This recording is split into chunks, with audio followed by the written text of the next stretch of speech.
Daf Lamed Amoud Bet. Tanu Rabanan.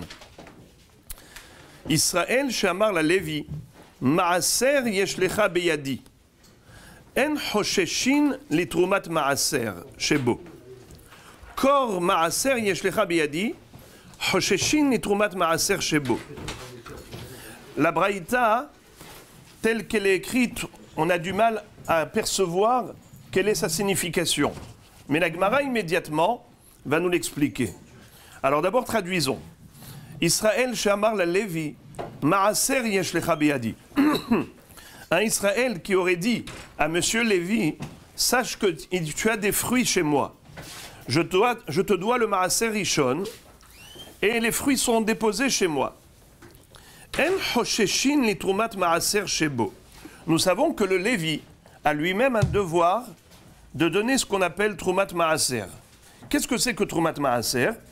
C'est Maaser mina Maaser. Le Israël donne au Kohen d'abord Teruma Gedola. Hachamim ont fixé que ce soit un 50e, Aïn Benonit.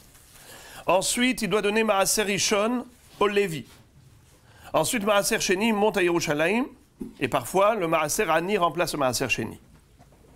Le Maaser Rishon qui est donné au Lévi, qu'est-ce qu'il en fait le Lévi? Lui-même doit prélever un dixième de cette dîme et de donner cela au Kohen. Ça s'appelle Trumat Maaser ou bien ça s'appelle Maaser Mina Maaser. En Hosheshin le Trumat Maaser Shebo. Lorsque le Israël dit au Lévi, sache que tu as chez moi du Maaser Rishon, eh bien nous ne craignons pas, on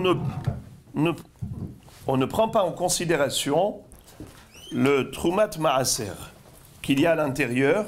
La Gemara va expliquer tout de suite que ça veut dire qu'on ne craint pas et on ne prend pas en considération le Trumat Maaser. Par contre, s'il lui a dit Kor Maaser yesh lecha biyadi, Hosheshin ni Trumat Maaser shebo. S'il lui a pas dit simplement tu as des fruits chez moi de manière globale, il lui a donné un poids précis, un volume précis. Kor. Kor, c'est le volume de la mesure maximale que l'on connaissait à l'époque de Hachamim. Dans un corps, il y a 30 CA. Alors, il lui dit,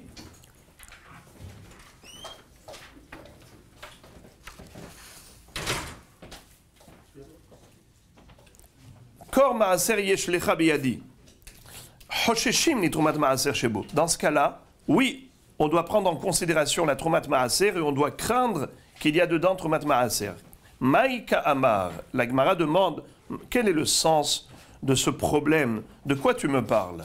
Amar Abaye, Hachika Amar, voici le pirouche.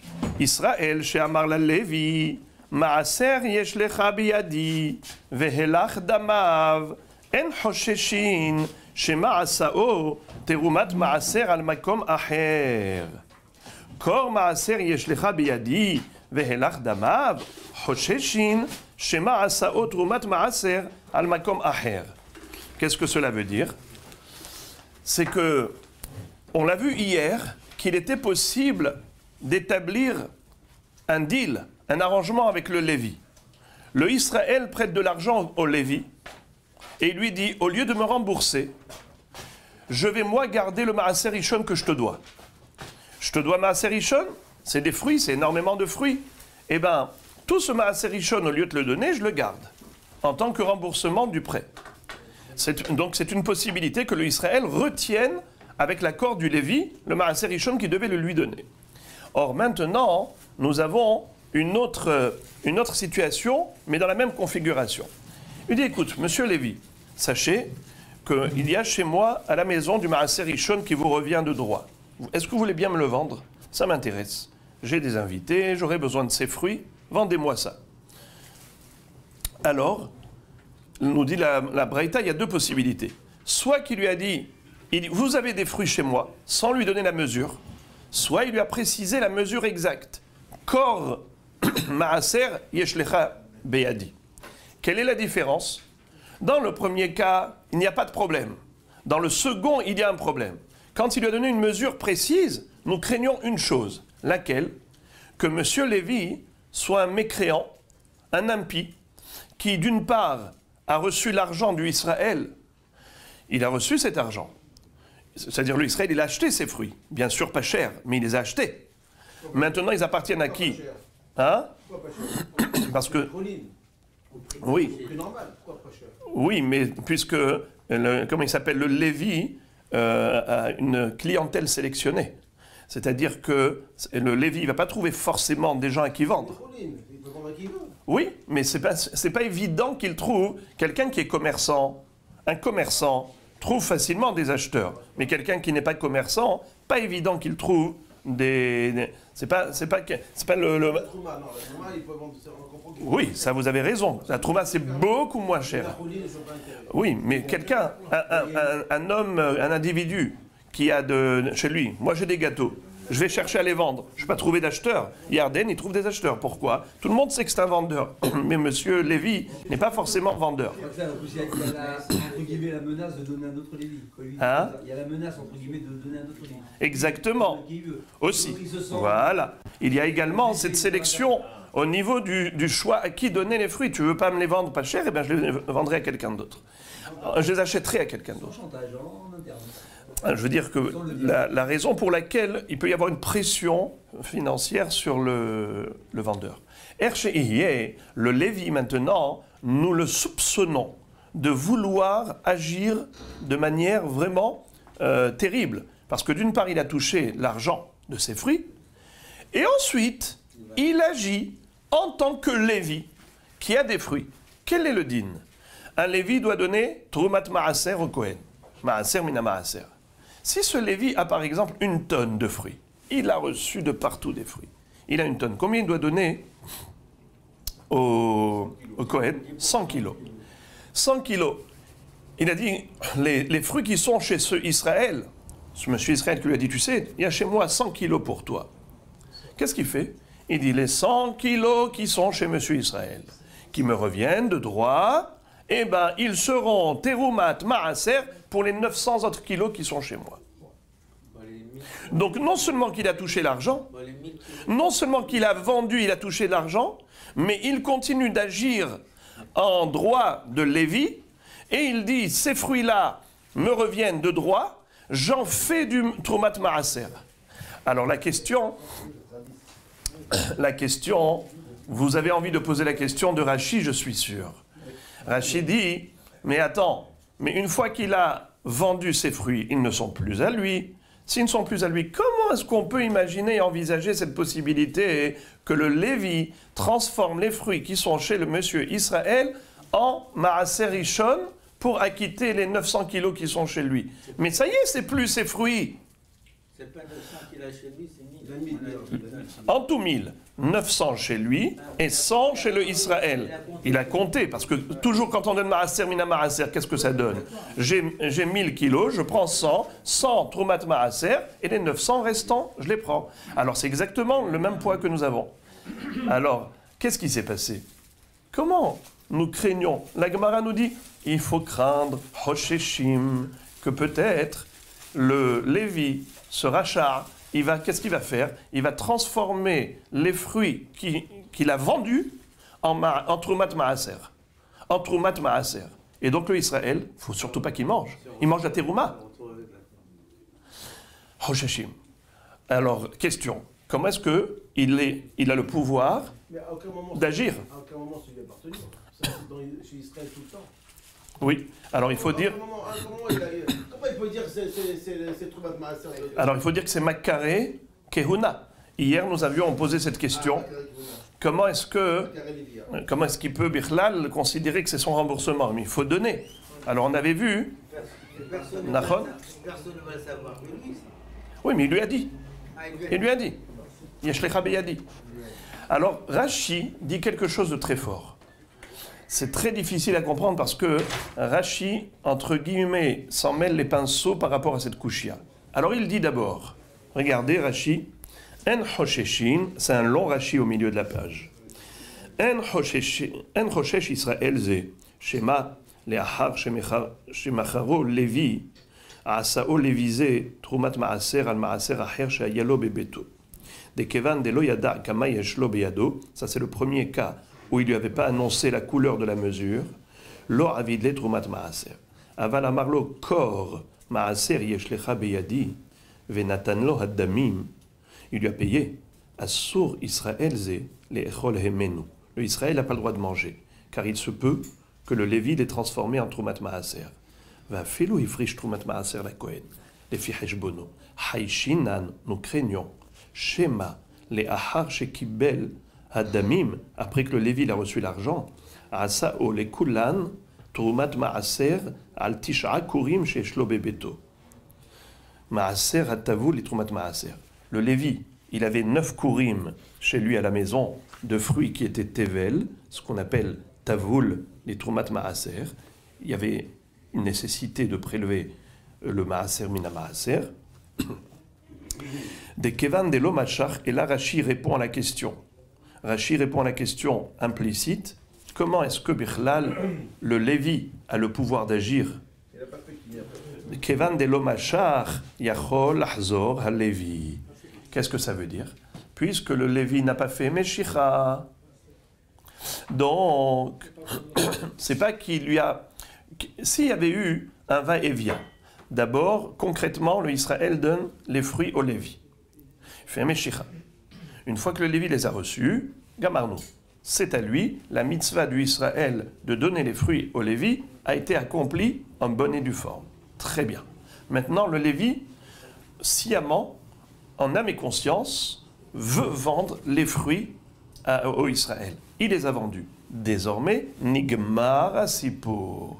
C'est clair, net et précis que le Lévi n'a plus aucun lien avec ces fruits qu'il a reçus et revendus. Là, il n'y aurait pas eu de rachage. Le rachage, ici, relève du fait que le Israël ne s'est jamais acquitté de son devoir de remettre les fruits au Lévi. Donc, le Lévi n'a pas fait encore Meshicha. Et c'est là-dessus qu'il joue, le Lévi.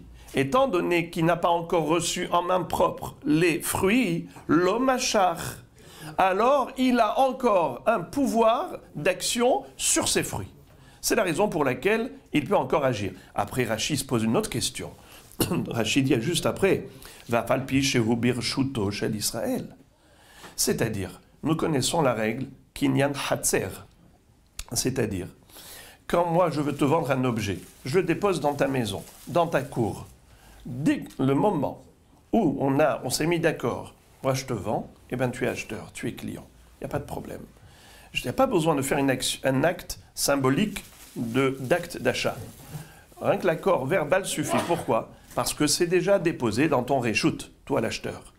Et Kinyan Hatzer, c'est un Kinyan, comme tous les autres Kinyanim. Alors ici, les fruits, ils sont déposés chez qui? Chez le Israël acquéreur, des fruits du Lévi. Alors comment le Lévi peut encore avoir un impact et un pouvoir d'action et de dire ces fruits-là, ils deviendront Trumat Maaser pour mes fruits? Comment il peut encore agir?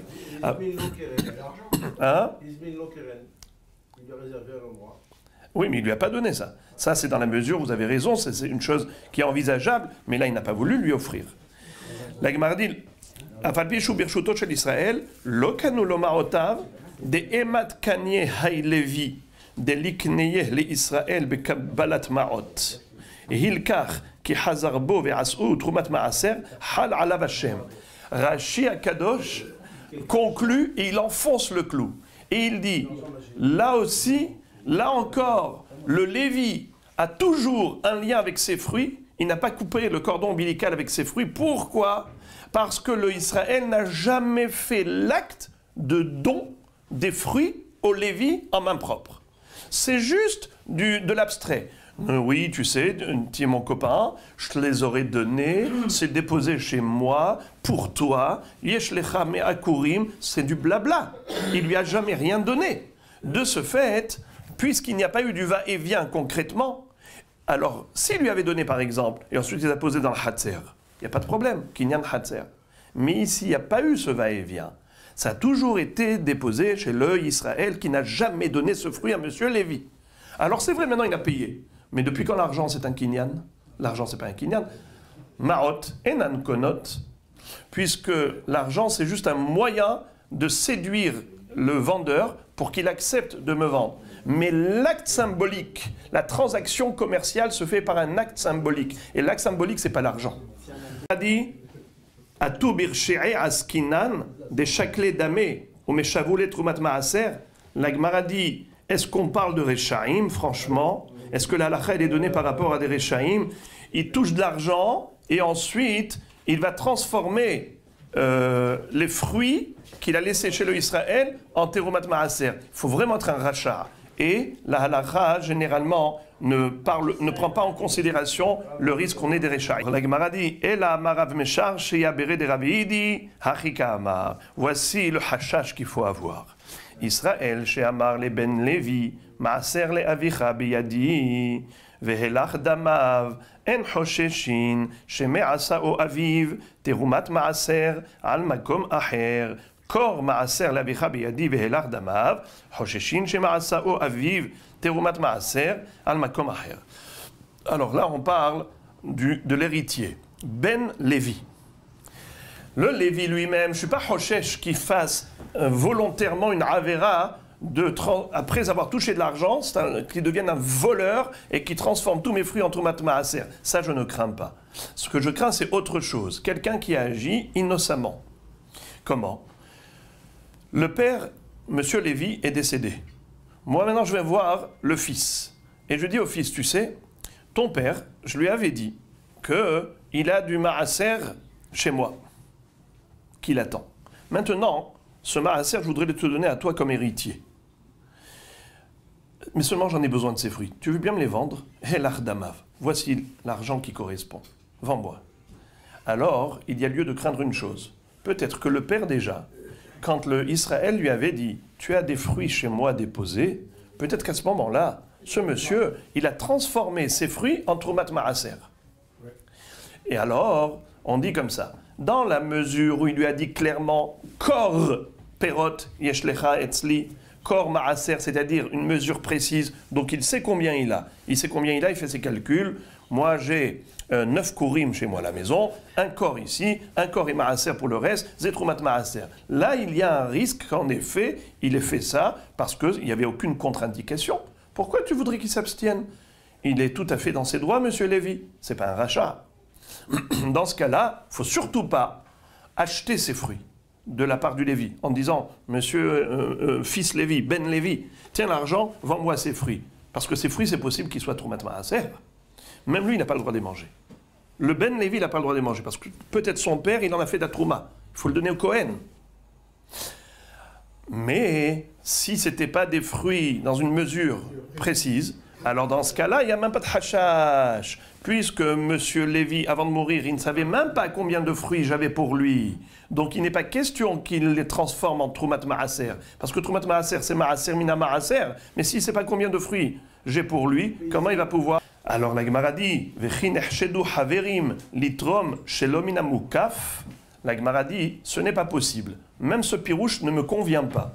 Pour la simple raison qu'il n'est pas possible que le père, qui était un homme qui n'est pas Ama Haaretz, celui qui est Nizhar Bateruma ou Maaser, s'appelle Haver. Alors il dit, nous avons une halakha qui dit En tormin et la minamukaf. On n'a pas le droit de faire Trouma et Maaser des fruits qui sont lointains. Pourquoi? Parce qu'il se peut, nous dit Rashi, que ces fruits aient disparu. Nous, on compte dessus. Par exemple, voilà, il y a ici 9 kilos de fruits. Alors le prélèvement de Maaser, lequel que je voudrais faire, c'est le kilo qui est déposé là-bas chez moi à la maison. Mais il y a que des souris sont venues, l'ont mangé, et que ça a pourri.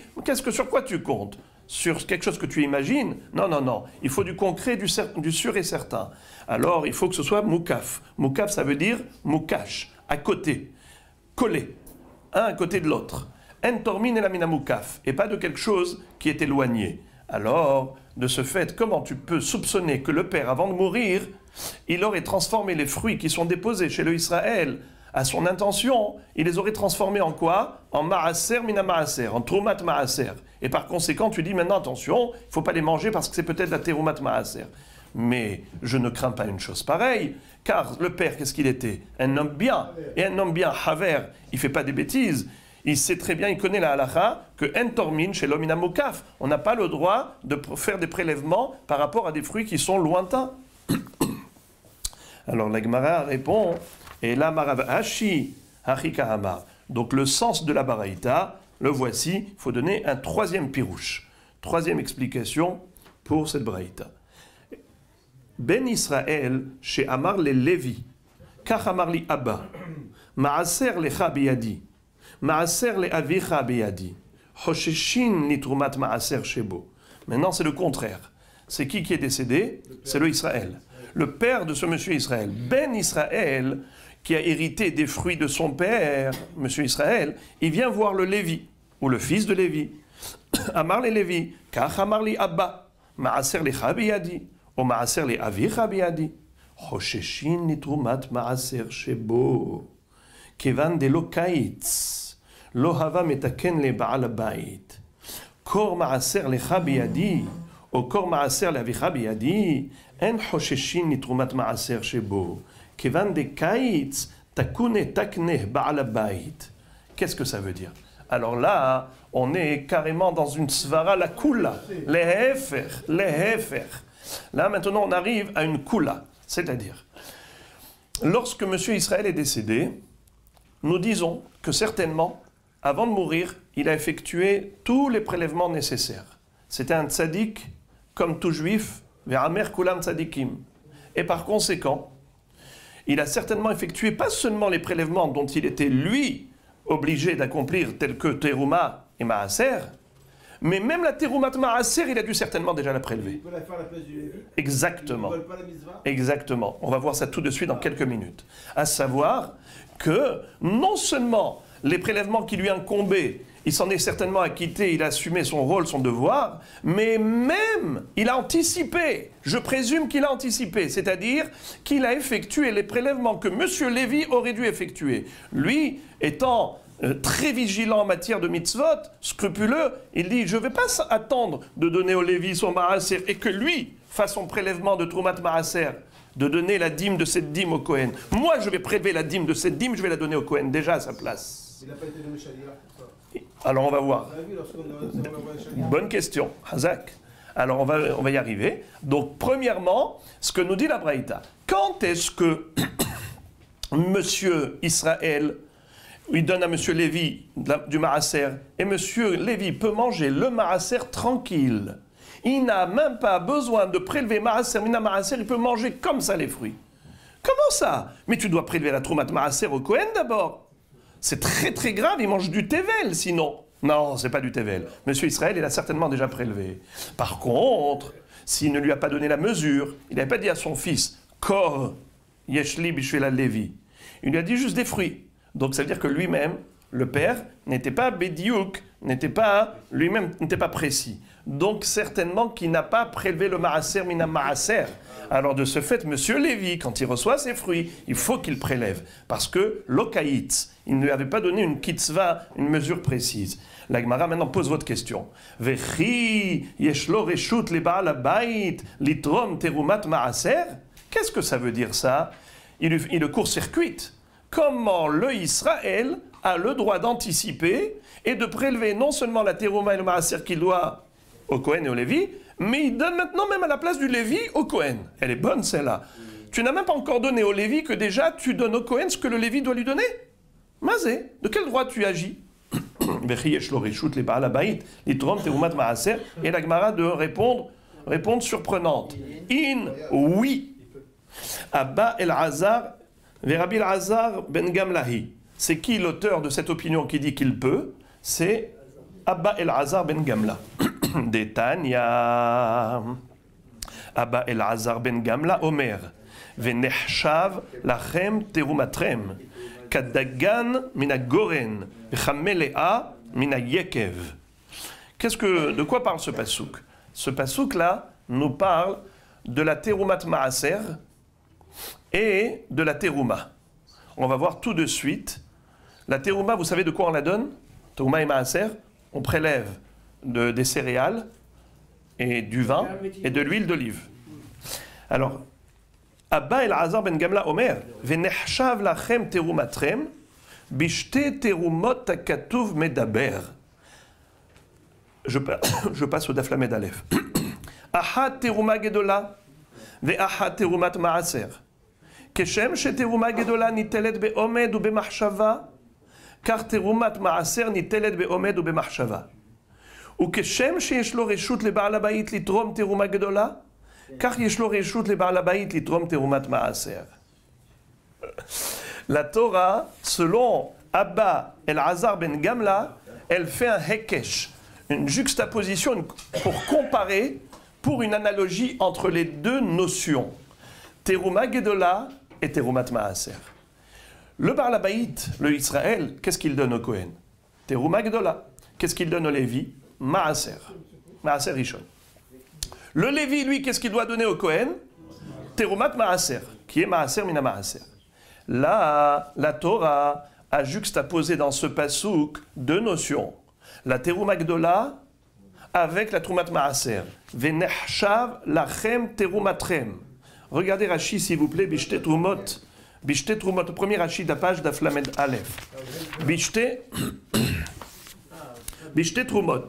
De Haikra Belviim Ktiv. Trumatrem, Hainu Trumat Maaser.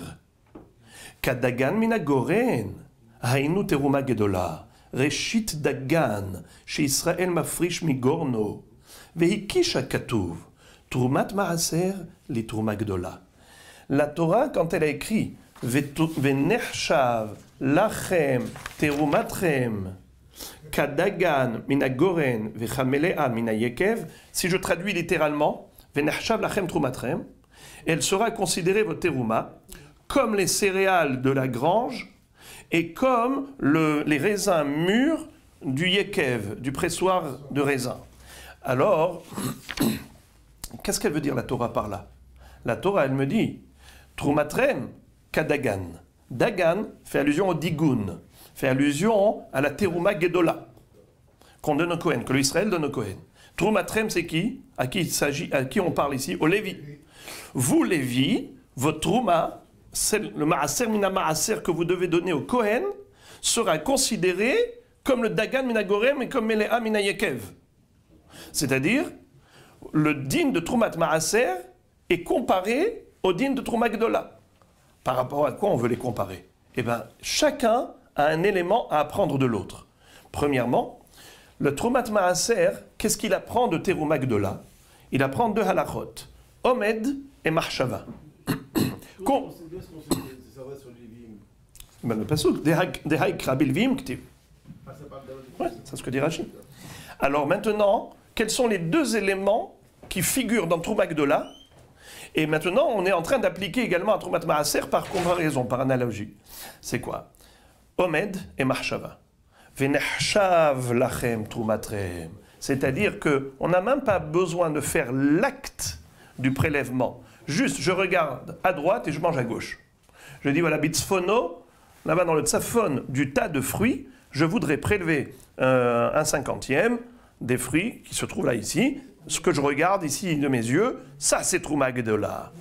J'ai pas besoin de faire l'action de prélèvement, puisque la traduction du mot teruma, teruma c'est veherim, c'est prélèvement. Nous aurions pu croire qu'il faut un acte concret et pas uniquement une pensée. Venechshav lachem trumatrem. La marshava c'est truma. Ça c'est une première halakha. Deuxième, c'est omed. Qu'est-ce que c'est que omed? Omed, c'est à peu près. C'est-à-dire, je donne approximativement. Je ne donne pas avec précision. Et d'où on sait que la teruma, be'omed, c'est kasher. Il dit parce que hita ahat, poteret et akeri, car nous savons que même un grain de blé sur 100 tonnes, c'est suffisant. La Torah n'a pas donné de shiro au niveau de la teruma, réchit. Alors, à partir du moment où même un grain c'est suffisant, donc c'est sûr que si je donne un cinquantième par omed, Hachamim ne vont pas m'en vouloir. Bien qu'ils aient dit un quarantième pour quelqu'un de généreux, un soixantième pour quelqu'un d'avare, un cinquantième pour quelqu'un de moyen, alors ce un cinquantième, je peux le donner omed, ça va de soi, puisque, faut pas exagérer, déjà une hita, ça me suffit. Alors d'accord, je donnerai un cinquantième, mais ne sois pas derrière moi avec le mètre à mesure, d'accord? Donc, be'omed ze beseder. Alors maintenant, est-ce que ça marche pour le maaser? Eh bien, figurez-vous que oui, pour la Trumat Maaser. Pourquoi? Venerchav lachem trumatrem kadagan minagoren vechamelea minayekev. Alors même le maaser mina maaser qui est une mesure précise, et là j'aurais dû dire attention, il faut être très précis. On te dit non, il faut surtout pas être en dessous de la barre, mais tu peux être au-dessus de la barre. Af trumat maaser dit Rashi, afalpi sheshi'orah katsuv mina Torah, maaser mina maaser nitelet be'omed. Ni plus ni moins, bien sûr, à peu près. Parce que logique, sinon ça n'a pas de sens. Regardez Rashi dit, Tosfot. On ne peut pas donner moins qu'une chita. Tosfot dit, regardez ce que dit Tosfot. Nitelet me'omed, mitzvah litro me'omed, shemitor sheyare letzamtzem, shelo yitol pachot, notel be'ayin yafa. Les éléments qui ne nous concernent pas. Qu'est-ce qui nous concerne à nous? C'est la réciproque. À savoir que Trumat Maaser, que Trumat Maaser, il apprend de qui? De Trouma. Qu'est-ce qu'il apprend de Trouma? Il apprend quoi? Non. On peut le faire nous. Bravo. Que nous pouvons le faire. Hazak ou Barour. On peut le faire, c'est-à-dire Monsieur Israël peut prélever la terouma Maaser, le Maaser mina Maaser du Maaser Rishon, à la place du Lévi. C'est-à-dire, il se substitue au Lévi. Et d'où on le sait? Parce que la Torah compare le Maaser mina Maaser à la terouma. La teroumat Maaser est comparée à la terouma. De la même façon que la terouma, qui est-ce qui la prélève? Forcément, c'est le Baal Habayit, le Israël. Et bien, même la Troumat Maaser peut être prélevée par le Baal Habayit, par le Israël, à la place du Lévi. Ah, Mishnah. Hamaniach perot liot mafrish alehem trouma ou maasrot, maot liot mafrish alehem maaser sheni, mafrish alehem bechizkat shem kayamim. Im avdu, areze choshesh me'et le'et. Divrei Rabbi Elazar. Rabbi Yehuda Omer, bishlosha perakim botkim et hayayin. בקידום של מוצאי החג, בהוצאת סמדר ובשעת כניסת מים בבוסר. Là encore, on est dans le sujet de la chazaka. Généralement, lorsque j'ai une situation connue, une situation donnée, donc je sais avec certitude ce qui était auparavant. Mais maintenant, je me pose la question, est-ce qu'il y a eu changement, oui ou non? Eh bien, on avait vu dans les Mishnayot précédentes qu'on est sommaire sur la chazaka. Jusqu'à preuve du contraire, je n'ai pas à me douter, est-ce que la situation première a changé ou pas? Comme par exemple, un mari qui envoie un guet à son épouse, le shaliach n'a pas à se poser la question, est-ce que le mari il est encore en vie au moment où il donne le guet? Mais même s'il a laissé âgé, même s'il a laissé malade, il n'a pas à se dire peut-être qu'il est mort. Non, c'est bon. Et bien là maintenant, on parle d'autre chose. Amaniach perot liot mafrish alehem trumot ou maasrot, maot liot mafrish alehem maaser sheni, mafrish alehem bechezkat shem kayamim. Si quelqu'un a consacré des fruits qui étaient tevel pour s'en servir de faire trouma et maaser pour d'autres fruits, des fruits qui sont lointains. Bien qu'on vient d'apprendre qu'il ne faut pas faire ça, en mafrishin et la minamukaf, et bien Tosfot disent qu'il y a des exceptions, c'est dans la mesure où nous avons Erev Shabbat. Erev Shabbat et qu'on est pris de court, Ben Hashmashot, on est là, on ne peut pas aller maintenant aller chercher les fruits, mettre Minamukaf. Là, il y a des exceptions. Regardez Tosfot. Une petite ligne de Tosfot en bas. Hameniach perot.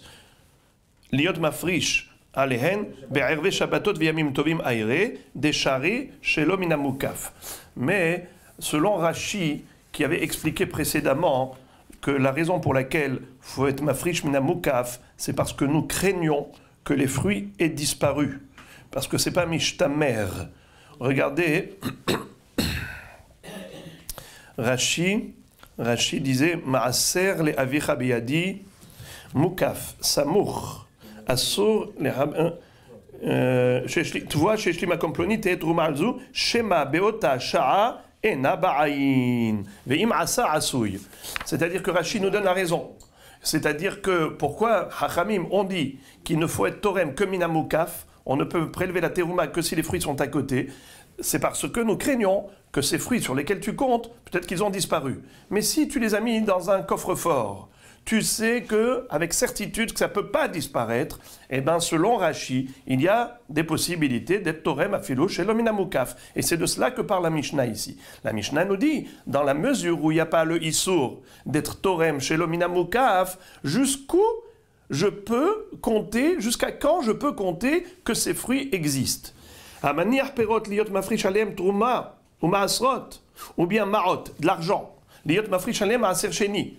J'ai le droit de transférer la kedusha des fruits du maaser sheni sur de l'argent. J'ai déposé d'argent dans mon coffre-fort. Est-ce que je peux compter là-dessus? Eh bien, il n'y a pas de problème. Mafrish alehem beheskat shem kayamim. Tu n'as pas à te poser des questions et de t'intriguer. Est-ce que oui ou non cet argent existe? Est-ce que oui ou non ces fruits existent? Il n'y a pas de problème, on est sommaire sur la chazaka. Im avdou, si maintenant il arrive, il ouvre le coffre-fort, il n'y a rien du tout, ni argent, ni fruits. Alors maintenant, lui, il sait qu'il a prélevé, il a prélevé, il a prélevé. Qu'est-ce qu'il fait par rapport à des fruits qui sont ici? Pour lui, il était sûr que les prélèvements étaient valables, parce qu'il avait compté dessus, sur les fruits qui étaient dans le coffre. Maintenant, qu'est-ce qu'il fait?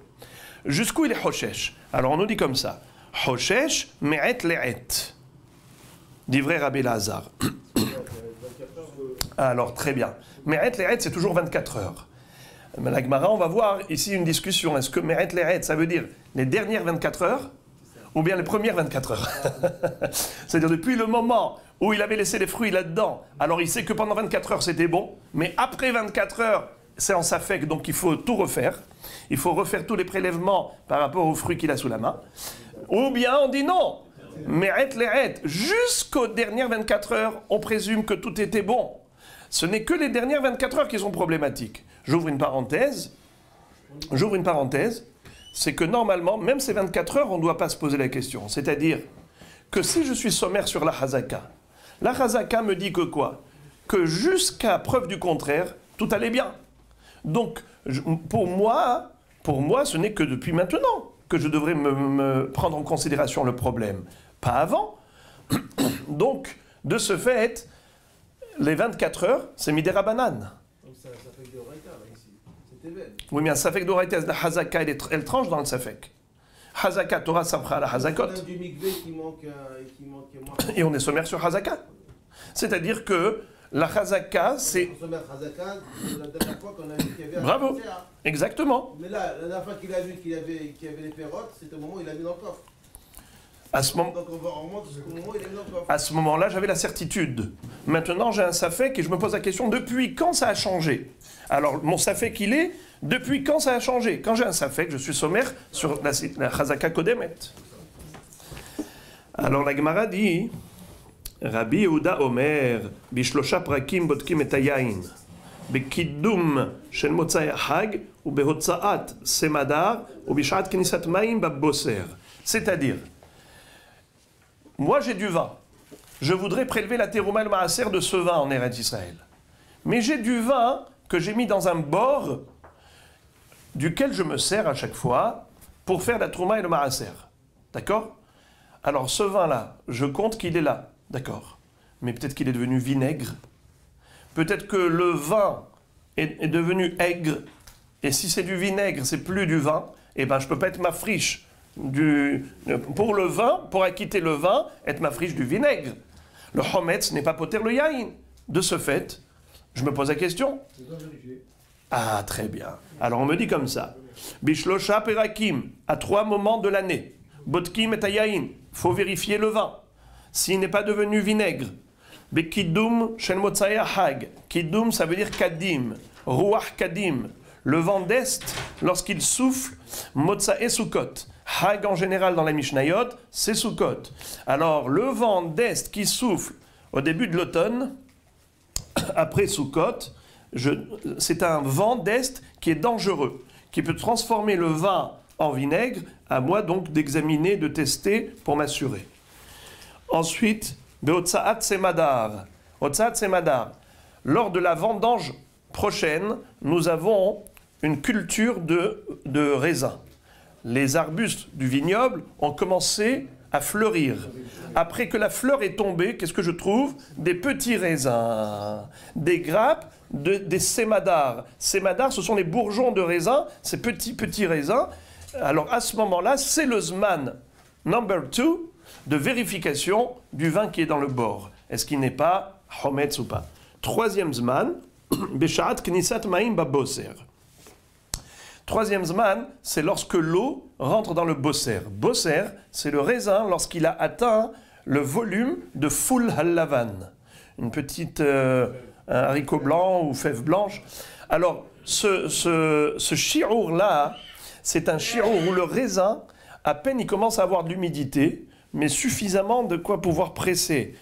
Il y a ceux qui expliquent autrement que Machnissim Maim, c'est pas l'eau naturelle de l'humidité qui pénètre le raisin. C'est de l'eau artificielle. Lorsqu'on veut faire du vinaigre, on prenait du bosser, donc des raisins pas mûrs, on les écrasait, on mettait dedans de l'eau, on laissait comme ça un peu fermenter, et ça nous faisait comme du vinaigre pour assaisonner la salade, des vinaigrettes, et ainsi de suite.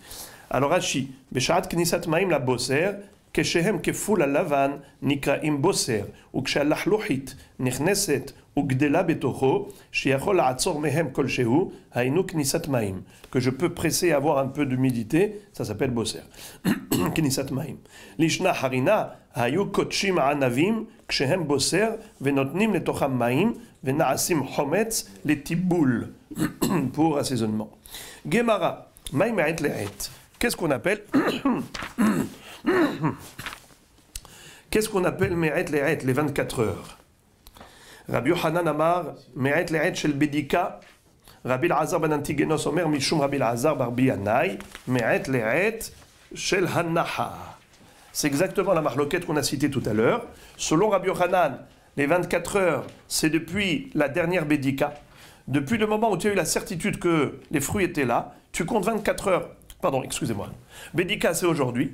La Bédika, c'est aujourd'hui, j'ai fait la Bdika, j'ai pas trouvé.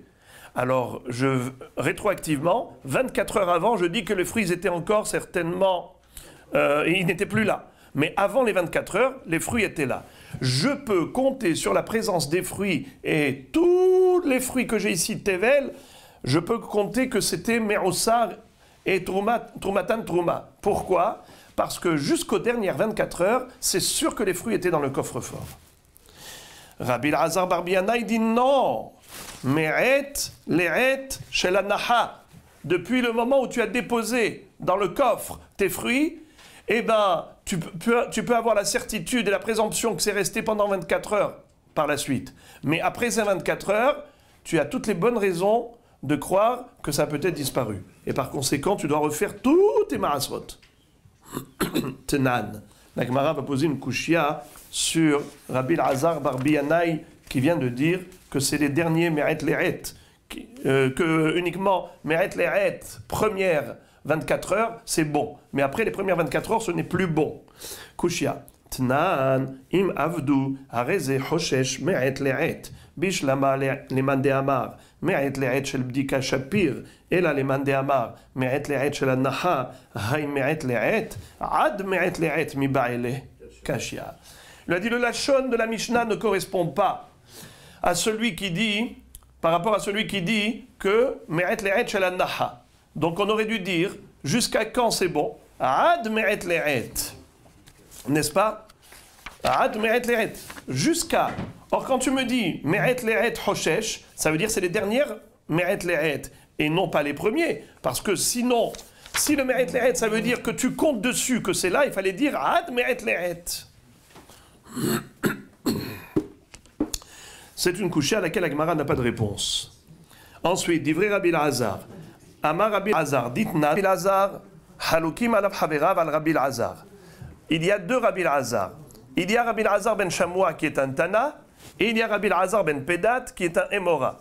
Rabbi Elazar ben Pedat, le Emora, nous dit que Rabbi Elazar ben Shamoua, le Tana, est unique dans cette opinion. Son opinion ne fait pas l'unanimité. Quelle est la preuve? Ditnan mikve shenimdad venimtsa haser kol taharot shenaasu al gabav lemafreya ben birshut hayahid ben birshut harabim temeot. C'est-à-dire que notre Mishnah, nous, qui est Rabbi Elazar ben Shamoua, qu'est-ce qu'il a dit? Qu'on est hoshesh que les dernières 24 heures, n'est-ce pas? Me'et le'et. quand je vois qu'il y a ici une faille, et les fruits ont disparu du coffre, depuis quand je me prends la tête, c'est-à-dire je me dis que depuis quand ces fruits ont disparu, que les dernières 24 heures. Donc toutes les hafrashot doivent être recommencées par rapport aux tous les hafrashot des dernières 24 heures.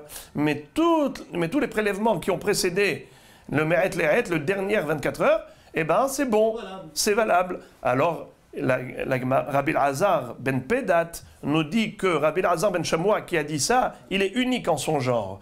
Car en effet, tous les hachamim, ces haverim, sont holkim alav. Quelle est la preuve? La preuve, c'est qu'à propos du mikvé, si j'ai un mikvé, j'ai été faire une vérification, fait une bédika, il s'avère que le volume du mikvé est inférieur au volume requis. Il y a moins d'eau que ce que je pensais qu'il y avait. Il y a moins que 40 CA. Alors, on sait qu'il y a plein de kelim qui sont passés par là. Il y a plein d'hommes qui se sont trempés dans ce mikvé. Jusqu'où je dois remonter pour remettre en cause toutes les taharot shena'asu al-gabav? Eh bien, on nous dit, kol taharot shena'asu al-gabav, ben birshut hayachid birshut harabim, tameh. C'est-à-dire, il faut tout recommencer. Même si le mikvé se trouve dans un reshut harabim, quel est le hidouche? On connaît la règle. Ça fait que tum'a birshut harabim, tahor. Quand on a un doute à propos d'Atum'a et qu'on est dans une propriété privée, il faut être rigoureux. Dans une propriété publique, on est indulgent. Alors comment ça se fait qu'ici on est exigeant et strict? Quand est-ce qu'on dit ça fait que Tum'a birshut harabim tahor? C'est lorsque le bonhomme il était tahor. Et il ne sait pas s'il a touché une Tum'a ou pas. Alors je dis, mais ça fait qu'il reste tahor. Parce qu'il était tahor. Mais là c'est le contraire. La personne elle était tamée et elle est rentrée au mikvé. Est-ce qu'elle est devenue tahor? Alors ça dépend. Si le mikvé est bon, très bien. Mais si le mikvé n'est pas bon, eh ben, il reste dans son état premier, qui était Tum'a. Alors c'est ce que nous disons maintenant. Le mikvé qui s'est avéré être un mikvé hasser, eh bien figurez-vous, je dis que depuis le début, ça veut dire depuis le moment où on était sûr et certain qu'il y avait le volume, eh bien jusqu'à ce moment tout va bien, mais après ce moment, toutes les taharot, je me pose la question, il faut tout refaire. Pourquoi pas 24 heures? Eh bien justement, c'est ce qu'on dit. Non, mais par rapport à la chazaka du mikvé. Pas par rapport au bonhomme, par rapport à la chazaka du mikvé. Eh bien on dit que non. Quand j'avais la certitude, j'avais la certitude. Pourquoi ne donne pas 24 heures de plus? Eh bien c'est pour ça qu'on est en train de dire que tous les hachamim ne sont pas d'accord avec cette notion de 24 heures. Puisque bien avant les 24 heures, La Gemara dit Pshita de Halukin, la Gemara dit Boker Tov. Évidemment, quand tu lis cette Mishnah, tu n'as pas besoin du grand maître Rabbi Elazar ben Pedat pour venir te mettre un stabilo. Je sais lire. Réponse si Rabbi Elazar ben Pedat n'était pas venu me le préciser, j'aurais pu penser qu'est-ce que ça veut dire. Les mafreya me'et le'et. Depuis les 24 heures.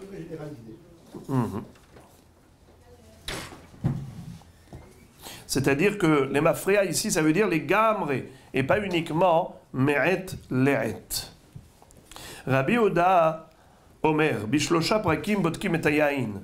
Rabbi Oda nous a dit qu'à 3 moments de l'année, il faut vérifier le vin s'il n'a pas tourné au vinaigre.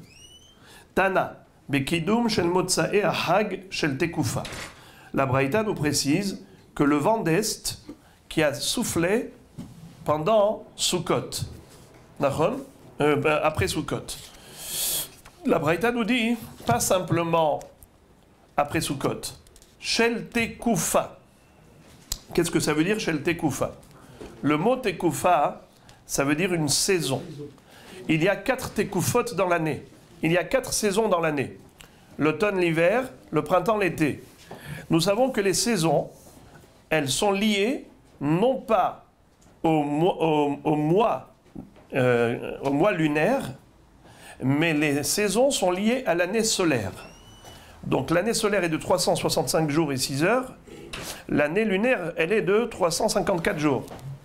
Les tkufot, les 4 saisons, sont des saisons liées à la Shnat Hama, à une année solaire. L'année solaire étant de 365 jours et 6 heures, divisé par 4, ça fait 364 divisé par 4 égale 91. Combien il nous reste ensuite? 365 jours. Il nous reste encore un jour, 24 heures, plus 6 heures. 24 plus 6 égale 30. 30 divisé par 4, 7,5. 30 divisé par 4, ça fait Sheva Vachetzi. Donc, nous avons dans chaque Tkoufa 91 jours et 7h30. Donc, d'une Tkoufa à l'autre, du début de l'automne jusqu'au début de l'hiver, d'une Tkoufa à l'autre, j'ai 91 jours et 7h30. Alors, puisque les fêtes juives, elles sont liées au mois, à la date du mois, le 15 Tishri, le 15 Nissan, c'est lunaire. Le circuit lunaire est décalé par rapport au circuit solaire. Donc forcément, on peut avoir une fête de Sukkot qui peut ne pas tomber dans la Tekoufa de Tishri. Parce que la Tekoufa, c'est quand que commence l'automne. Tekoufa Tishri, l'hiver, Tekoufa Tevet. Le printemps, Nissan, l'été, Tammuz. Alors 3 mois pour chaque Tekoufa. Tishri, Heshvan, Kislev, c'est l'automne. Tevet, Shevat, Adar, l'hiver. Ensuite, Nissan, Iyar, Sivan, le printemps. Tammuz, Av et Loul, l'été. Mais ça, c'est pas précis. Ce que je viens de dire maintenant, c'est grosso modo, étant donné que il y a un décalage entre l'année lunaire et l'année solaire, et c'est la raison pour laquelle d'ailleurs on a des années embolismiques. On a 2 Hadar pour remettre au diapason le circuit solaire et lunaire, pour avoir des fêtes qui tombent dans des saisons précises. Mais il se peut que nous ayons Sukkot qui ne tombe pas dans Tekufat Tishri, l'automne, et on est encore à la fin de Tekufat Tammuz, de l'été. Bien qu'en général, on veille à ce que Sukkot soit au printemps et pas en été, mais Tosfot nous disent... En automne, pardon. Qu'est-ce que j'ai dit? Mehila. Le Sukkot doit être en automne et pas en été, mais Tosfot nous disent que ce n'est pas une raison suffisante pour rajouter un deuxième Hadar. C'est-à-dire qu'il faut 2 raisons pour ajouter un deuxième Hadar. Mais uniquement pour la Tkoufa, ça ne suffit pas. Regardez Tosfot, premier Tosfot de la page. Bekidum shel Motzai Achag, shel Tkoufa Tishri, aval mashra, Tkoufa Tammuz adkan lo, ve'im tomar, ve'ha'i efshar shetimshoch adkan, כדאמרינן בפרק כמה דסנהדרין דף י"ג, דבעינן מקצת החג בתקופה חדשה. ויש לומר, דאמר התם, דעל תקופה לבדה, אין מעברין. Dans Masechet Sanhedrin, on nous dit que pour cette raison uniquement de placer la fête dans une saison d'automne, ce n'est pas une raison suffisante pour rajouter un deuxième Hadar. Donc il se peut que nous ayons en effet une Chag Sukkot qui est tombée dans Tekufat Tammuz plutôt que Tekufat Tishri. Alors maintenant, on comprend la précision de la Braïta. Quand est-ce que le Ruach Kaddim, le vent d'Est, est dangereux et peut transformer le vin en vinaigre? C'est seulement si ce vent il a soufflé quand? Betkufat Tishri. Pas seulement après Sukkot. Après Sukkot, mais un Sukkot qui est Betkufat Tishri. Mais si ce Sukkot il était Betkufat Tammuz, dans ce cas, le vent d'Est qui a soufflé n'est pas dangereux pour le vin. Tanya, Rabbi Yehuda Omer, Bishlosha prakim mochrim et atevua lifnei hazera, ou bishat hazera, ou bipros ha-pesach. Rabbi Yehuda nous dit, maintenant, il nous enseigne des lois économiques, des règles sur le monde de l'économie, et on se pose la question, pourquoi est-ce qu'il est venu nous enseigner ces choses-là? Et la Gemara va nous dire que ça a des répercussions halachiques. Rabbi Yehuda Omer, Bishlosha prakim mochrim et atevua. À 3 moments de l'année, on vend des céréales. L'ifne hazera, avant la période de semailles, ou bishat hazera, et bishat hazera, Tosfot explique, je vous lis Tosfot. L'ifne hazera ou bishat hazera, tema de kolze ou perekehad, de en hefsek, ben l'ifne hazera, le shat hazera. Tosfot יש לומר, דבשעת הזרע הוא סוף הזרע, שכבר זרעו כל מה שהיה להם, ונתחסר להם, שלא היה להם כל הצורך. C'est-à-dire que on vend les céréales avant la semaille parce que nous avons des acheteurs qui sont intéressés, et on revend après la période de semaille. Pourquoi? Parce qu'il y a ceux maintenant qui se sont rendus compte qu'ils n'avaient pas suffisamment pour leur terrain, et ils vont racheter à nouveau pour compléter. Ou bipros à Pesach, on vend également les céréales à quel moment? Bipros à Pesach. Qu'est-ce que ça veut dire pros à Pesach? Le mot pros, ça veut dire couper en deux, comme proussa, une tranche de pain. Vous prenez un pain, vous le coupez en deux, ça s'appelle proussa. Quelle est la notion ici de proussa? C'est un mois divisé en deux. Nous savons que Shoalim vedorshim bilchot hag kodem la Pesach shloshim yom. Shloshim yom, c'est un mois. Un mois avant Pesach, c'est le zman déjà de l'ambiance de la fête, et on étudie la halakha de Pesach.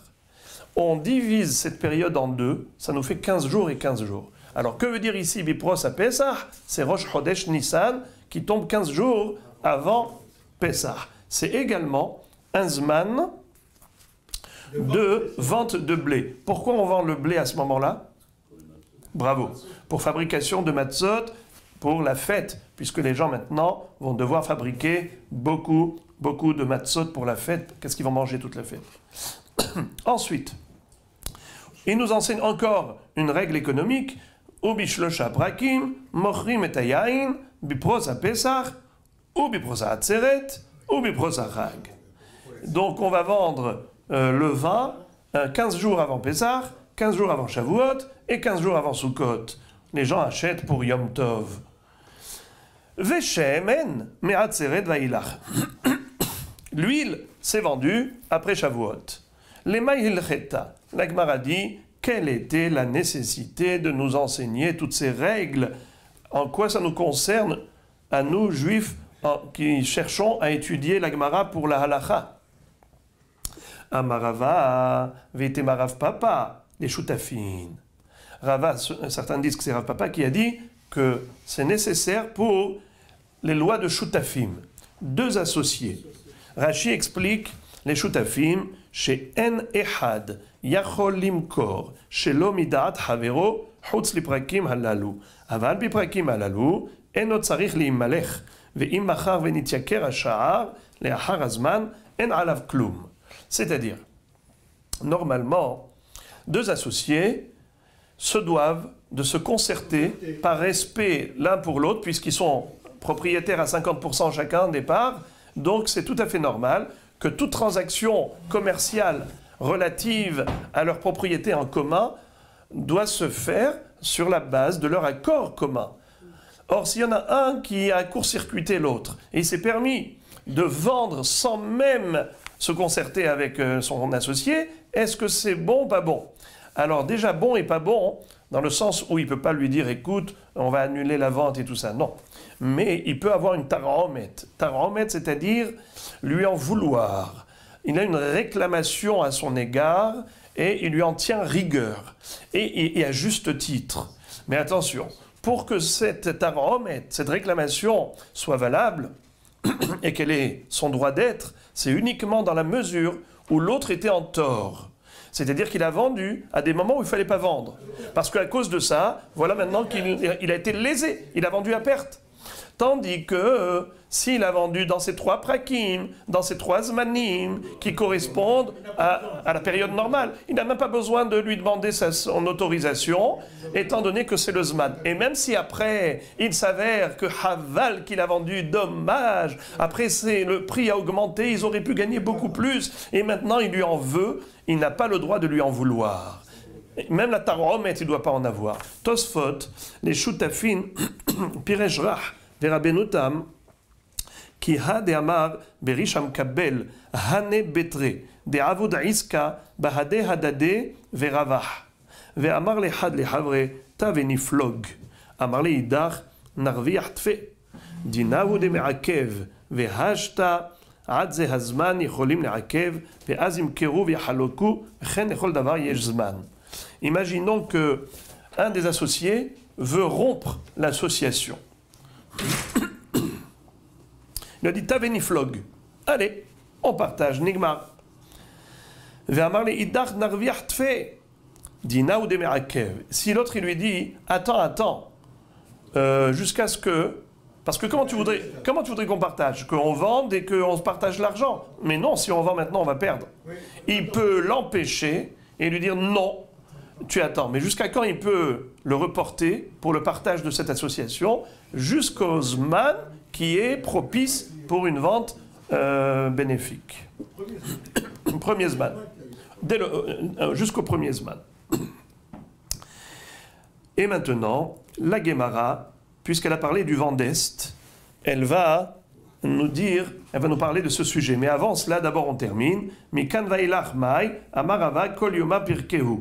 C'est-à-dire, chaque jour après le Zman, c'est-à-dire que si on n'a pas vendu au moment même, alors après ce Zman, kol yoma pirkehu. Chaque jour, c'est son Zman.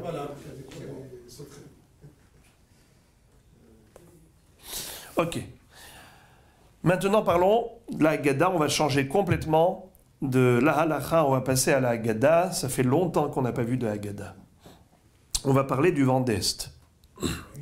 Hi kizroach hashemesh, vaiman elokim, ruach kadim harishit, mai harishit. La Gemara nous cite un pasuk à propos de Yona. Lorsqu'il a été envoyé par Akadosh Baruch Hu pour transmettre un message prophétique, pour dire aux habitants de Nineveh de faire teshuva, sinon cette ville est destinée à la destruction. À ce moment-là, Yona, pour les raisons qui étaient les siennes, n'avait pas envie d'être porteur de ce message. J'ouvre la parenthèse juste pour dire que Hachamim nous disent qu'il avait peur que la teshuva rapide des habitants de Nineveh suscite là-haut un kitroug à l'encontre d'Israël, en disant les goïms sont crevés teshuva, et Am Israël est un peuple à la nuque roide. Et donc, de peur que le Satan en profite pour accuser Israël, il a préféré s'abstenir. Mais finalement, contraint et forcé, il a dû assumer sa mission et transmettre le message aux habitants de Nineveh qui ont réellement réagi. Et ils ont fait teshuva, et la ville de Nineveh n'a pas été détruite. Suite à quoi, Yona s'est senti très très mal à l'aise, justement, comme on vient de le dire, par pitié pour Israël. Et qu'est-ce que fait Hachem pour lui expliquer, le convaincre que c'était une bonne chose que sauver Nineveh de la destruction? Yona va aller se reposer, et il y a eu un kikayon, un arbre qui a poussé, qui a étendu ses branches, et à l'ombre de cet arbre, il s'est reposé. Ensuite, il y a eu ces mythes, ces vers qui ont dévoré, qui ont rongé l'arbre. Et ensuite, le soleil a tapé très fort sur la tête de Yona. Et il y a eu Ruach Harishit. Vahi kizroach hashemesh, lorsque le soleil brillait. Vaiman Elokim, Hashem a envoyé Ruach Kadim, un vent d'est, Harishit. Que veut dire le mot Harishit? C'est la question de la Gemara. Mai Harishit. Amarav Yehuda, B'shara shemena shevet, osa telamim bayam. Le vent d'est est tellement puissant, tellement fort, qu'il crée dans la mer des sillons. C'est-à-dire qu'il arrive à soulever l'eau et faire en sorte que l'eau est mouvementée. Nous avons l'impression de voir des sillons dans la mer. Tellement le Ruach Mizrahit, le Ruach Kadim est fort. Kadim, ça vient du mot Kedem. Kedem, c'est l'Est. Ruach Kadim, le vent d'Est. Amarle Rabba, Ihachi, Hainu dirtiv, Vatach Hashemesh, Al Rosh Yona Vait'alaf. Qu'est-ce que ça veut dire? Que, a priori, on ne parle pas dans ce pasuk du Ruach. On parle plutôt du Shemesh. Quand on dit que Vatach Shemesh al Rosh Yona Vait'alaf, si c'était le vent qui était une tempête difficile à supporter pour Yona, alors on aurait dû parler du vent. Là, c'est pas ce qu'on est en train de dire. On est en train de parler du soleil. Et certains veulent dire que si le vent était tellement fort, le soleil n'aurait pas eu un impact néfaste sur Yona, puisque le vent, au contraire, rafraîchit. Alors même s'il y avait la chaleur du soleil, Yona aurait été sauvé de cette chaleur. Il n'aurait pas attrapé une insolation comme ce fut le cas. Et là, Marabba, Besha'a shemenashevet, mashteket, kol haruchot mipaneha. Qu'est-ce que ça veut dire? Harishit, ça ne vient pas du mot horesh, car selon la première explication, Harishit, c'est comme Harisha Bayam, que le vent d'Est, il est tellement fort qu'il crée des sillons dans la mer, des sillons d'eau. Ça, c'était la traduction de Harishit. Mais maintenant, on nous dit non, puisqu'on a réfuté la première explication, comment traduire le mot Harishit? Ça vient du mot Heresh, quelqu'un qui est sourd, il n'entend rien. Ainsi, quand on parle et qu'on chuchote à voix basse, on n'entend pas. Quelqu'un qui parle Heresh. Eh bien, qu'est-ce qu'il fait le vent d'Est? Il rend sourds les autres, sourds-muets les autres vents. Les autres vents qui viennent, qui soufflent, ils sont frais, les autres vents. Le vent d'Est, il est chaud et il éteint la fraîcheur des autres. Il fait taire les autres vents, les autres ruchot. Rashi dit, Meshateket kol haruchot mipaneha, kshehi menashevet b'sha'at ha'chom, היא חמה מאוד ומבטלת צנעת כל הרוחות, ולכן שינה הכתוב לקרותה חרישית. La Gemara dit, והיינו דכתיב, pour enfoncer le clou et corroborer ce pirouge, la Gemara cite un pasuk dans Iyov, qui dit, אשר בגדיך חמים בהשקית ארץ מדרום. Tes vêtements sont chauds lorsque lorsque le sud est calmé. Ve'amarav tahlifa barav chizda amarav chizda. Et matai begadecha hamim b'sha'a sheishkit eretz midarom. C'est-à-dire, quand est-ce que le monde est chaud et que tes habits te chauffent trop et tu te sens dans la chaleur, c'est lorsque le vent du Darom n'arrive plus à apporter de la fraîcheur. Et qui est-ce qui éteint, qui est-ce qui empêche la fraîcheur du vent du Darom, le vent d'ouest? C'est la chaleur du vent d'est. Chez Besha'a, chez Menashevet, la Mizrahit, Mashteket kol haruchot mipaneha. Eh bien, elle empêche la fraîcheur des autres vents. Abhuna ve Rav Chizda avu yatve. Il y avait deux rabbanim assis. Hali ve azil gniva alayhu.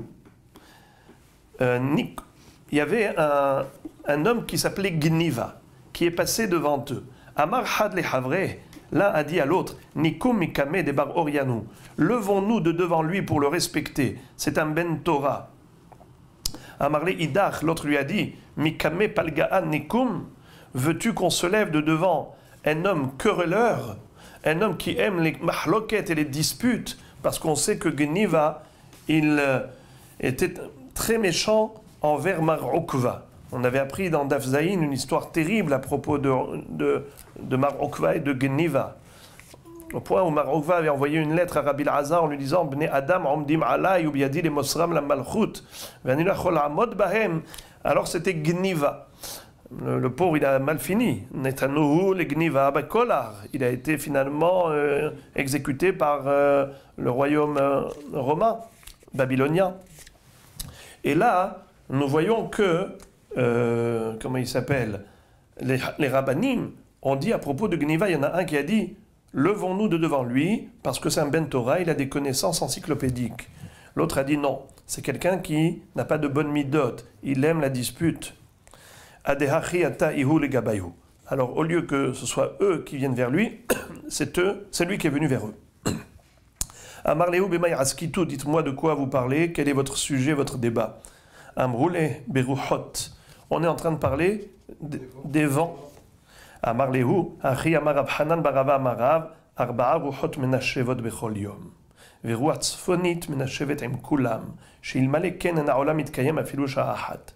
Il leur a dit que les 4 vents soufflent tous les jours, et heureusement qu'il y a le vent du nord qui accompagne tous les autres. C'est ce qui permet d'avoir un peu de fraîcheur, parce que sinon le monde ne tiendrait pas devant les autres vents. Veruach deromit kasham ikulan, mais le vent d'ouest est le plus dur, le plus puissant, kasham ikulan. Qu'est-ce que j'ai dit? Le vent du sud, pardon. Pardon. Veruach deromit. Et le vent du sud, kasha mikulan. C'est le plus dur. Veilmale ben netz ma'amida maharevet kol ha'olam kulo mipaneha. Et s'il n'y avait pas un ange qui s'appelle Ben Netz, parce qu'il a un visage d'épervier, comme dit Rashi, Ben Netz malach ha'asui kenetz, et bien s'il n'y avait pas ce malach qui déployait son aile pour empêcher le vent du sud de souffler, et bien, maharivet kol ha'olam kulo, le vent du sud aurait pu détruire le monde chez Nehemar, hamibinatra ya'aver netz, ifros kenafav leteman, comme Akadosh Baruch Hu a dit à Yov, comment peux-tu me soupçonner d'injustice? Est-ce que moi je peux me tromper? Est-ce que c'est toi qui as créé l'ange Netz qui déploie son aile vers le sud, Théman, le sud? Rav ave Rav Nachman bar Yitzhak, Havu Yatve, Hava Halif et Azil Rav Nachman bar Yaakov. Deyativ beguhar kadeda Hava. Rava et Rav Nachman bar Yitzhak se trouvaient ensemble en train de discuter, et voilà qui est-ce qui est passé devant eux en calèche royale en or, c'était Rav Nachman bar Yaakov. Au Paris, allait Sarbala d'écarté. Et il avait sur lui un châle bleu ciel, ou karti vert poireau. Rava Azil les Gabé, parce que pourquoi j'ai traduit par bleu ciel? Parce que Rachid dit Sarbala d'écarti, Tseva Techelet, Domé les karti, qui ressemble au vert poireau. Rava Azal les Gabé, Rava est allé vers lui pour le saluer. Rav Nachman bar Yitzhak lo Azal les Gabé, il n'a pas été le saluer. Amar dinma mi inche de berj galuta ninhu. Il a dit peut-être que c'est quelqu'un qui appartient à la famille du Rej Galuta, du président de la communauté babylonienne, qui étaient des gens de la noblesse, et donc ils étaient riches, et ainsi de suite. Rava tsarich lehu, Anna lo tsarich na lehu. Rava, il a besoin d'eux, donc c'est normal qu'il aille le saluer. Moi, je n'ai pas, je n'ai pas recours à eux, je n'ai pas besoin d'eux. Donc, de ce fait, il n'a pas été le saluer. Kedehaza, mais après, Kedehaza, de Rav Nachman bar Yaakov Ava. Mais quand il a vu qu'il s'agissait de Rav Nachman bar Yaakov, c'est pas un homme simple. Donc, pour l'argent, il va pas aller le flatter. Mais quand il s'agit d'un Talmid Chacham, comme Rav Nachman bar Yaakov, Azil le Gabé, il est parti. Galé le Dar'e, Ve'amar Shadian Ashiv. Qu'est-ce que ça veut dire? Rav Nachman bar Yaakov a dit, oulala, qu'est-ce qui fait chaud? Il commence à retrousser sa manche. Galé les Dar'e. Il a été mégalé son 0A. Il a dit, ouf, Shadian Ashiv, quelle chaleur! Shadia Nashiv. Ça veut dire quoi Shadia Nashiv? Rachid dit Hasheda Menashevet. Alors, on ne sait pas qu'est-ce que ça veut dire. Qu'est-ce que veut dire Rashi Hasheda Menashevet? Je vous lis ici le Faresh. Il rapporte ici, il dit comme ça. Dvarav stumim shel Rashi. Ulay kavanato she'agala asuya keshida menashevet hainu shenoshevet baruach chazaka venichneset letocha. Peut-être que Shida, avec le Yud, c'est la fameuse calèche, le Shedda Teba ou Migdal, le carrosse dans lequel je me trouve. Il ne me protège pas du vent chaud qui arrive, et donc j'ai besoin de retrousser les manches tellement j'ai chaud. Un autre pirouche, Ve'ulai, Kavanato chez Rav Nachman, Kina et Aruach, Shaita Kasha Bimyohad, Beshem Shedda, Hainu Lachon Nekeva Shel Shed. Peut-être que il veut dire que c'est un démon, ce vent-là le vent du sud qui est tellement chaud et qui est en train de nous rendre la vie insupportable, on dirait une démone qui souffle. Amarava, Achi Amarav, Isham Apeletbo. ושמואל אמר אפילו מרגלית שבים מרכבת בו, ורבי יוחנן אמר אפילו שרבת זרע שבמעי אישה מסרחת בו. Ce vent du sud, il est tellement dangereux qu'il peut même causer l'avortement, c'est-à-dire une fausse couche. Où Shmuel dit que même les diamants qui sont dans la mer peuvent être abîmés avec ce vent du sud. Et Rabbi Yochanan dit que même le zera, le sperme qui se trouve dans la matrice de la femme, il peut être masriah, il peut pourrir. Amar Rav Nachman bar Yitzhak ushloshtan mikra ehad darshu. Et les trois rabbanim ont déduit ces trois enseignements d'un même pasouk qui figure dans le livre de Hoshea, de Osée. Lorsque Hoshea a annoncé les malheurs qui devaient arriver, Chazé Shalom, si Israël ne faisait pas Teshuvah, alors il dit comme ça. Il compare tous ces malheurs à un vent d'Est qui, comment on appelle ça, qui est miyabesh, qui sèche et qui détruit tout ce qu'il y a sur son chemin. Ki hu ben ahim yafri, yavo kaddim ruach Hashem mimidbar ole, veyevosh mekoro. Et je vous lis la suite. Veyeherav mariano, hu ishese otsar kol keli hemda. Alors, yevosh mekoro, ze mekora shel isha. Le makor, c'est la matrice. C'est-à-dire, qu'est-ce qu'il y a à l'intérieur? Le fœtus. Makor shel isha. Le fœtus qui peut tomber. Veyeherav mariano, le marian, ze shirvat zera shebim'e isha. La source, c'est-à-dire, même ce zera qui peut être fécond, eh ben ne le sera pas à cause de ce vent. Hu ishese otsar kol keli hemda, zo margalit shebayam. Ce vent, il peut détruire kol keli hemda, même les perles qui se trouvent dans la mer. Amarava adi sura'ahu de daike krae. C'est-à-dire, cette chose-là que vient de nous donner, que vient nous enseigner Rav Nachman bar Yitzhak, c'est sura'ahu. C'est un machal, ça vient des gens de Sura, des daike krae, qui eux sont des gens qui sont très littéraires et en effet ils étudient les psukim et ils aiment bien comprendre les psukim du Tanakh. Alors la Gemara continue et elle dit Mai kihu ben ahim yafri. Que veut dire ce pasuk là? Kihu ben ahim yafri. Le vent, il peut même séparer des frères. Qu'est-ce que ça veut dire? Alors ici, on va voir Amarava afilu shufta bekufina de mara rafia. Lorsque nous avons un marteau ou une hache, alors nous avons le manche qui se trouve à l'intérieur de l'orifice de la partie métallique de la hache. Mais quand il y a cette chaleur-là, alors le bois se contracte, le fer se dilate et donc le manche tombe. Rachidi, kufina, shufta betiad. Bekufina, hor sheberosh amara, shedahuk ben shnet sideaho, karele ben ahim shemedubbakim. Alors que veut dire yafri? Ça vient du mot merofef. Ben ahim yafri. Entre deux frères, il relâche. C'est qui les deux frères? Le manche de bois et la partie métallique sont deux frères. Il est mafri, il est merofef. Rav Yosef Amar, afilu sikta bedafna rafia. Même un clou qui se trouve planté dans le mur, et ben avec ce vent, il est relâché parce que le vent il est capable de dilater et par conséquent ça peut tomber, le clou peut tomber. Rav Chabar Yaakov Amar afilu kanya bechufta rafia. C'est-à-dire que lorsqu'on prenait des roseaux en osier pour fabriquer des corbeilles, et ben avec ce vent-là, tout est refef, tu fais rentrer des choses dans la corbeille et les choses tombent parce que ça se dilate par la chaleur. Hadran alar kol haget.